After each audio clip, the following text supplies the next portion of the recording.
अजीज तलबा, अस्सलाम वालेकुम। आपके अतराफ में बहुत सारे पालतू जानवर मौजूद हैं।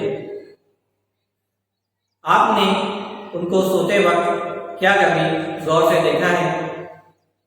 यकीनन आपने देखा होगा, जब जानवर सोते हुए नजर आते हैं तो उनके पेट की तरफ अगर आप गौर से देखें तो वो फूलता और सिकुड़ता नजर आता है।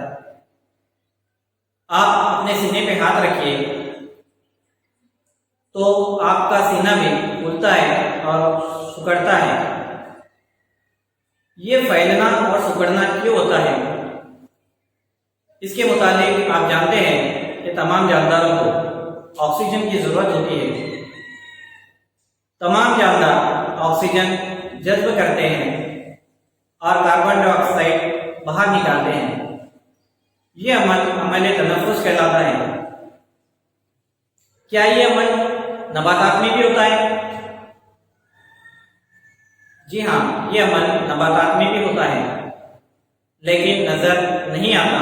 जैसा जानवर दूसरे जानवर में नजर आ जाता है। नबातात में ये अमल तने की मसामात और पत्तों के मसामात के जरिए से ये अमल अंजाम पाता है। इस अमल को अमल तनफ्फुस कहते हैं। झिंगुर, चूहा, मछली, इनमें भी अमल तनफ्फुस होता है, लेकिन इनके आज़ा तनफ्फुस के लिए मुख्तलिफ है। ये जानवरों की एक अहम खसूसियत है सांस लेना और सांस छोड़ना, जिसको अमल तनफ्फुस कहते हैं। आइए दूसरी खसूसियत पर भी गौर कर लें। आप जब खाना खाते हैं तो क्या आपने जितना खाया उतना हजम हो जाता है? यकीनन आपका जवाब होगा नहीं।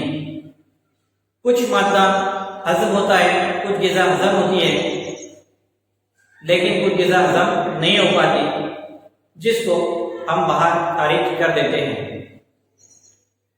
ये अमल इखराज कहलाता है। फाजिल और फाजिल मादों का जिस्म से बाहर खारिज करने के अमल को अमल इखराज कहते हैं। क्या ये अमल नबातात में भी होता है?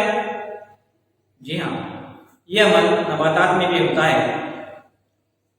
नबातात के पत्ते जो झड़ते हुए नजर आते हैं, ये फाजिल और फाजिल मादा उनके जरिए से निकल जाता है। या आपने गोंद का नाम सुना होगा। ये जो गोंद है ये नबातात का फाजिल और फासिल मादा ही है। तो आपने आज दो बातें देखी, दो खसूसियत का मुताला किया। पहली खसूसियत अमल तनफ्फुस और दूसरी खसूसियत अमल इखराज।